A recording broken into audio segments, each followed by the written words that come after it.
This olive oil balsamic vinegar bread dipping oil is so delicious.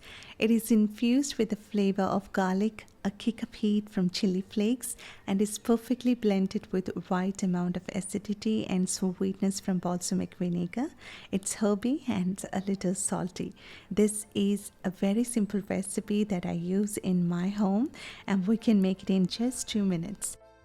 To get the best flavor, I'm using fresh garlic. We can either use finely chopped garlic, but my preference is to use freshly grated garlic or minced garlic, because in this way the oil will quickly infuse the garlic flavor. Then I'm adding dried oregano. This will add a nice comforting herby note to our dipping oil. Then adding chili flakes. If you want more heat, you can add more. Then I'm seasoning it with some salt. And now I'm pouring in the olive oil. Then I'm adding half a tablespoon of balsamic vinegar. If you don't have this at home, you can use freshly squeezed lemon as well. And now mix them all together and our delicious bread dipping oil is ready. We can have it with any rustic breads made from lean dough like ciabatta or baguettes.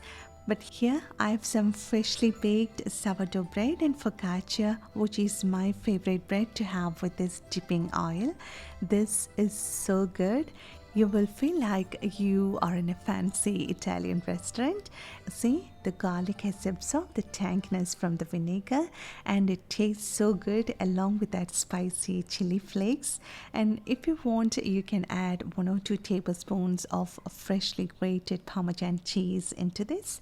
But actually, we don't want too many ingredients to make a delicious bread dipping oil, but make sure you add the right amount of salt into this, because even if it is filled with flavor, we can only bring out the taste of it when we season it with the right amount of salt. So I hope you like this simple bread dipping oil recipe and hope you will make this at home, and I'm sure everybody will love it. And if you like this video, please give a thumbs up and please don't forget to share this recipe with your friends and family. And thank you so much for your love and support, and thanks for watching this video. See you next time.